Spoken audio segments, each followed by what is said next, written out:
आमच्या पुणे शहर भारतीय जनता पार्टीचे अध्यक्ष धीरजी घाटे, आमच्या राज्यसभेच्या खासदार मेधाताई कुलकर्णी, पुणे महानगरपालिकेच्या निवडणुकीचे आमचे भारतीय जनता पक्षाचे प्रमुख गणेशजी बिडकर, श्रीनाथजी भीमाले, आमच्या वर्षाताई डहाळे, उपस्थित सर्वच आमचे पदाधिकारी आणि आज ज्यांनी भारतीय जनता पार्टीमध्ये अधिकृत प्रवेश केला ते माझे दोन्ही सहकारी, माझे मित्र, शिवसेनेचे उद्धव ठाकरे गटाचे पुणे महानगरपालिकेतील गटनेते पृथ्वीराज दादा सुतार, पुणे महानगरपालिकेत ज्यांनी गटनेता म्हणून त्यांनी सुद्धा जे काम केलं ते माझे मित्र संजयजी भोसले,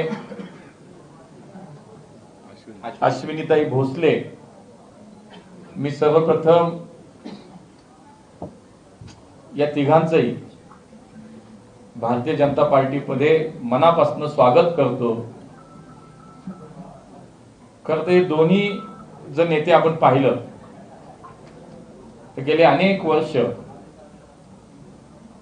या पुण्याच्या सामाजिक आणि राजकीय जीवनामध्ये काम करणारे हे दोन्ही नेते,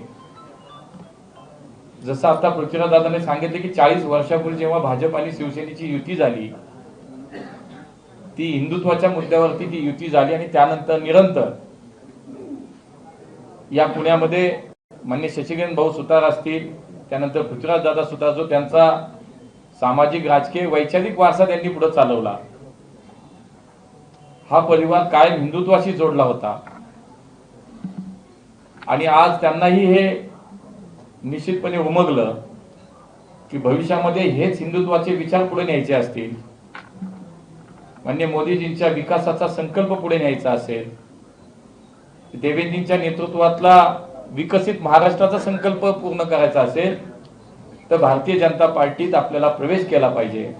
आणि म्हणून त्यांनी ती इच्छा व्यक्त केली. भारतीय जनता पार्टीच्या सर्व नेत्यांनी त्याच्यामध्ये लगेचच एक हिंदुत्ववादी विचारावरती आणि विकासाच्या मुद्द्यावरती आपण एकत्र काम करू म्हणून आज आम्ही म्हणजे पृथ्वीराज दादा सुतार यांचं या ठिकाणी भारतीय जनता पार्टी स्वागत करतो. संजयजी भोसले हे सुद्धा आपल्याला माहिती आहे, पुण्याच्या या सगळ्या पूर्व भागामध्ये गेले अनेक वर्षे हे सगळे शिवसैनिक म्हणून काम करत असताना वर्षानुवर्षे शिवसेनेचा एक कट्टर शिवसैनिक म्हणून ज्यांनी काम केलं, लोकप्रतिनिधी म्हणून 3 वेळा महानगरपालिकेमध्ये त्या भागातलं येरवडा असेल, त्या भागातला बाकी सगळा जो परिसर तिथलं प्रतिनिधित्व त्यांनी केलं, असा एक हिंदुत्ववादी नेता आणि जो महानगरपालिकेमध्ये गटनेता म्हणून सुद्धा त्यांनी काम केलं, असे उद्धव बाळासाहेब ठाकरे या पक्षाचे संजयजी भोसले यांचं सुद्धा मी मनापासून भारतीय जनता पार्टीमध्ये स्वागत करतो. मला हेच या निमित्ताने एवढंच सांगायचं आहे की आज देशभरामध्ये आपण जर पाहिलं तर नुकत्याच झालेल्या असतील, 1 वर्षापूर्वी लोकसभा निवडणुका झाल्या, त्यानंतर राज्यातल्या विधानसभेच्या निवडणुका झाल्या आणि या पुणेकरांनी, आमच्या पुणेकरांनी मोदीजींच्या नेतृत्वावरती विश्वास ठेवला आणि राज्यात देवेंद्रजींच्या नेतृत्वावरती विश्वास ठेवून दोन्ही ठिकाणी जी सत्ता आली, जी संधी पुणेकरांनी आम्हाला दिली, त्याच्यामध्ये भरघोस आम्हाला प्रतिसाद पुणेकरांनी दिला. आणि म्हणून आगामी महानगरपालिकेच्या निवडणुकीला सामोरं जाताना जिथे जिथे आम्हाला आमची संघटना मजबूत करता येईल, जिथे आमचा पक्ष आम्हाला वाढवता येईल, आजही जगातली सर्वात मोठी जनसंघटना म्हणजे भारतीय जनता पार्टी आहे आणि आम्हाला हा जनसेवेसाठी, लोकांच्या सेवेसाठी आमची संघटनेचा जितका विस्तार करता येईल तो विस्तार आम्हाला करायचा, आम्ही तो करतो.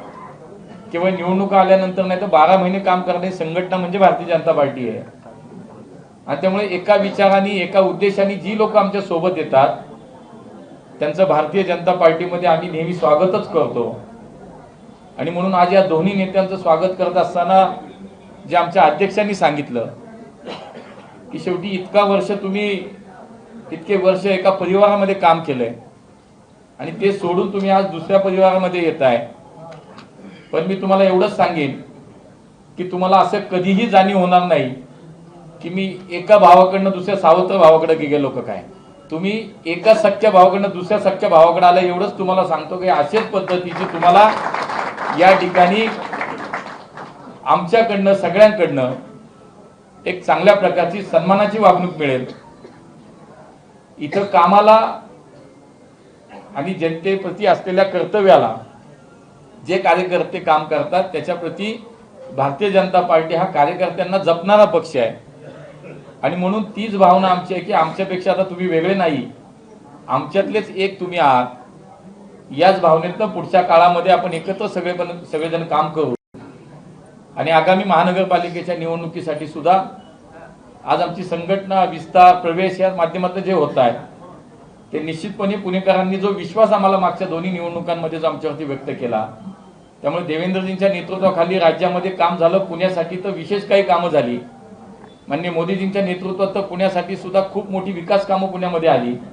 महानगरपालिकेमध्ये मागच्या 5 वर्षात आम्ही सत्ताधारी म्हणून जी कामं झाली, अशा ह्या डबल नाही तर ट्रिपल इंजिनच्या सरकारने जे काय काम पुण्यामध्ये केलं आम्ही, त्याच्याबद्दल आम्हाला विश्वास आहे की पुणेकरांनी ज्या विश्वासानं आम्हाला संधी दिली होती ते कामातून त्यांना दिलेला शब्द पाळून आम्ही तो विश्वास सार्थ ठरवण्याचा प्रामाणिक प्रयत्न केला हे पुणेकर जाणतात.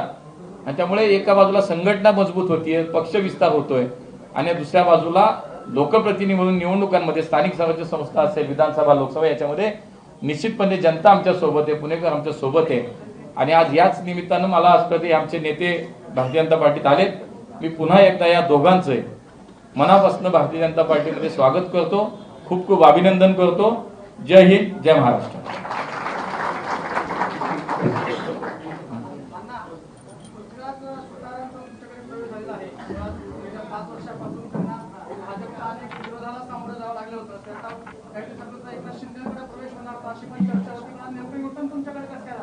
हे तेच सांगू शकतील ना, हे तेच सांगतील.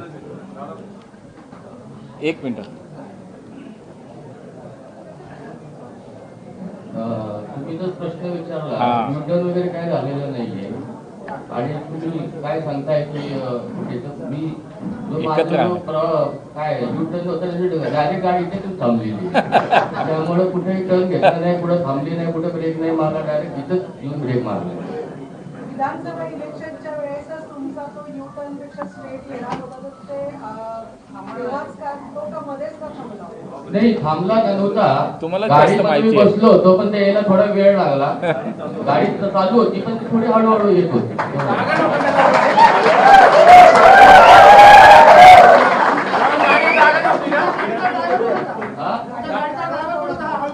ड्रायव्हर नाही सांगू शकत मी सतत चालत होतो त्यामुळे हळूहळू येत होतो.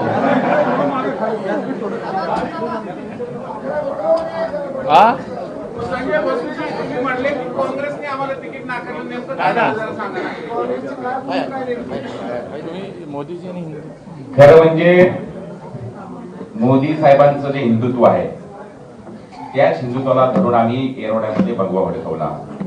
हिंदू हृदय सम्राट बाळासाहेब ठाकरे यांच्या आशीर्वादाने आणि यांच्या प्रेरणेतून आम्ही ज्या येरवड्यामध्ये काँग्रेसची सत्ता होती ती काँग्रेसच्या सत्तेला हादरा देऊन आम्ही शिवसेनेचा भगवा त्या ठिकाणी भडकवला. त्या ठिकाणी 3 नगरसेवक निवडून आले होते. परंतु आज 23 तारीख आलेली आहे, अजूनही चर्चेवर चर्चा चालू आहे. आणि ज्या प्रभागामध्ये आमचे 3 नगरसेवक सिटिंग आहेत, एक सीट आमचं फक्त 600 मतांनी गेलं होतं, त्या ठिकाणी काँग्रेसचा दावा 3 सीटवर केला, राष्ट्रवादीने 3 सीटवर दावा केला आणि आम्हाला हात पसरावे लागतात. ही खंत मनाला कुठे लागत होती. आम्ही शिवसेनेला सांगत होतो नेत्यांना की बाबा ह्या काँग्रेसबरोबर राहणे योग्य नाही, कारण हे कधीही वेळेला कधी धोका देतील हे सांगू शकत नाही. आणि ती वेळ आली की ती वेळ यायच्या अगोदरच आम्ही सावध झालो. आणि आज आमच्या सख्या भाव, जसं आता मुरल्यांनी सांगितलं, दुसऱ्या सख्या भावावर आम्ही आज आलेलो आहे. आणि आम्हाला काही असं वाईट वाटत नाही, कारण हिंदुत्वाचा धागाच आणि खरंच हिंदुत्व ह्या जगामध्ये जे टिकवण्याचा प्रयत्न केला तो भारतीय जनता पार्टीने केला. त्यामुळे आम्ही आज हिंदुत्वाला धरून या ठिकाणी आलेलो आहोत.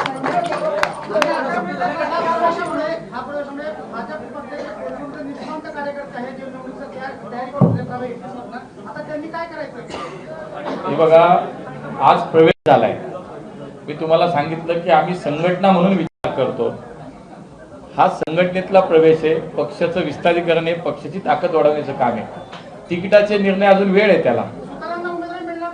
मग तेच सांगतो की आम्ही तुम्हाला वेळोवेळी वेगळ्या वेगळ्या बातम्या देत जाऊ. आज हीच आहे, जसे टप्प्याटप्प्याने देऊ. संजयजी काय, मी तुम्हाला काय सांगितलं की थोडं थांबा ना, एकाच दिवशी सगळ्या ब्रेकिंग नका घेऊ.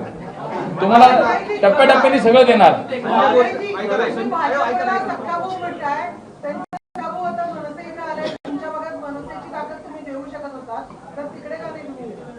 कुणाला, मला विचारलंय? अच्छा, दोन ठाकरे बंधू जरी एकत्र आले असतील तरी आमचा सख्खा भाऊच आहे ना भारतीय जनता पार्टी. आम्ही 25-40 वर्ष आम्ही एकत्र संसार केलाय ना हिंदुत्वाच्या या एका धाग्यावर. त्यामुळे आम्हाला काही वाईट वाटलं नाही ना.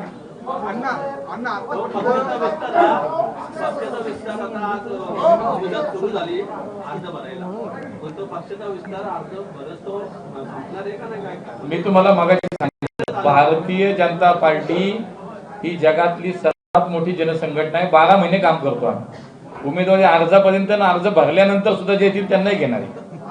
काळजी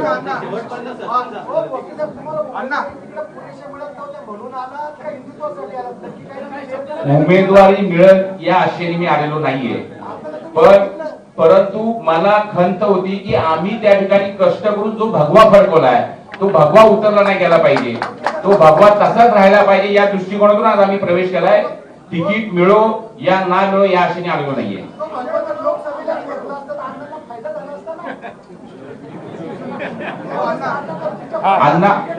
अण्णा निवडून आलेले आहेत आणि चांगल्या मताने निवडून आलेले आहेत अण्णा. नाही बघा, नाही मी बाबा तुम्हाला टप्प्याटप्प्याने देतो, काळजी करू नका. रोज काळजी देतो, चिंता नका करू. मी तुम्हाला हेच सांगितलं की असं काही गाडी भरली आहे गाडी रिकामी असा विचार नाही. मी तुम्हाला सांगितलं की एका विकासाच्या दिशेनं हिंदुत्वाच्या विचारानं आम्ही संघटना म्हणून जे काम करतो, आमच्या सोबत जे येतील त्यांना आम्ही जोडून घेतोय, ते जोडतोय. याच्यामध्ये असं कुठलं उद्दिष्ट डोळ्यासमोर ठेवून आम्ही काही काम करत नाही. आमची संघटना 12 महिने मी तुम्हाला म्हणलं काम करते. दोन्ही राष्ट्रवादी एकत्र येणार आहे, जवळपास झालंय, तर मग ते तुम्हाला आव्हान वाटत नाही की मी कसं तुम्ही? मला असं वाटतं की मागच्या नाही, हा शेवटी लोकशाहीमध्ये ज्याचा त्याला अधिकार आहे, स्वातंत्र्य आहे की त्यांनी काय निर्णय करावा. राज्यामध्ये आम्ही जरी महायुतीत लढत असलो तरी मागे आपल्यालाही माहिती आहे की नगरपालिका आणि नगरपंचायतीच्या निवडणुकीमध्ये, स्थानिक स्वराज्याच्या निवडणुकीमध्ये शेवटी स्थानिक स्तरावरती काही अधिकार दिले गेले होते प्रत्येकाने संघटनेला, शिवसेना असेल, भाजप असेल, राष्ट्रवादी असेल. त्यामुळे ही सुद्धा एक स्थानिक स्वराज्याची संस्थेची निवडणूक आहे. त्याचं त्याला जे वाटतंय तो निर्णय करू शकतात. पण राज्यामध्ये आम्ही महायुतीत आहोत. पुणे शहरात आता काय होतं मला माहित नाही. मी तुमच्याकडनं ऐकतो की एकत्र येतात, तर शुभेच्छा आहेत. प्रशांत जगताप पुरोगामी विचारांवर राष्ट्रवादी सोडण्याच्या तयारीत आहेत सगळे ते. मग आता ते जे काँग्रेस सोबत जाणं, काँग्रेसच अजितदादा सोबत येत आहे, त्यांना काय ऑप्शन? हे प्रशांत जगताप तुम्हाला जास्त योग्य आणि चांगल्या भाषेत सांगू शकते. मला माझं आम्हाला ते माझ्या नाही संपर्क.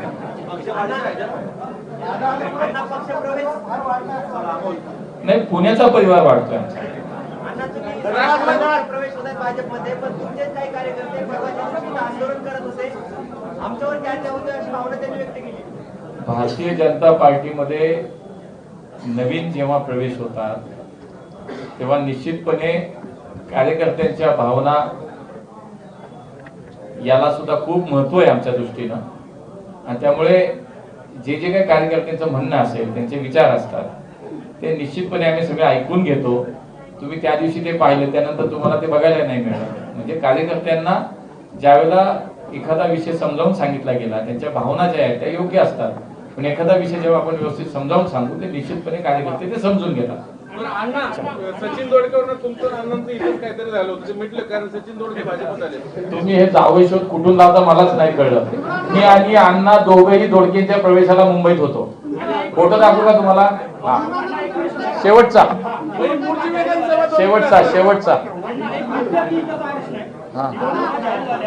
आचारसंहिता लागू झाली आहे, तर महानगरपालिकेकडून जे गुणवंत विद्यार्थ्यांना 10वी आणि 12वीच्या जी मौलाना अबुल कलाम आझाद योजना आणि लोकशाही राणापूर साठे योजना या आहेत त्या स्थगित झालेल्या आहेत आचारसंहितेमुळे. तर मला असं वाटतं महानगरपालिकेची निवडणूक आहे, आचारसंहितेच्या काळामध्ये प्रशासन म्हणून त्यांना काही निर्णय घ्यायला काही अडचणीत असतील तर ते पाहिलं पाहिजे. पण मला असं वाटतं की शेवटी आचारसंहिता 10-15 दिवसच आहे, पण कायदेशीर त्याला काही प्रक्रिया असते. त्याला जर अडचणीत असेल तर महापालिका बघून घेईल. मी आयुक्ताशी आम्ही बोलू. शेवटची तारीख 31 डिसेंबर आहे. नाही, आता शेवटी मी तुम्हाला म्हणालो तसं आमची ही एक प्रक्रिया असते. आमच्या शहरातली कोर कमिटी याच्यामध्ये जे काही आमच्याकडे 2000च्या पुढे जे काही अर्ज आले त्याच्या संदर्भात आमची शहरातली कोर कमिटी या ठिकाणी पहिली बैठक आमची होईल आणि मग त्याच्यामध्ये शॉर्टलिस्ट करून प्रदेशाची कोर कमिटी होईल. साधारणतः असं अध्यक्ष म्हणतात लवकरच, अधिकार त्यांचा आहे तो लवकरच आहे त्यांचं म्हणणं आहे. पण मला असं वाटतं की साधारणतः 24-25 पर्यंत साधारणतः मुंबईत आमची बैठक होईल, त्यानंतर निर्णय. धन्यवाद सगळ्यांना.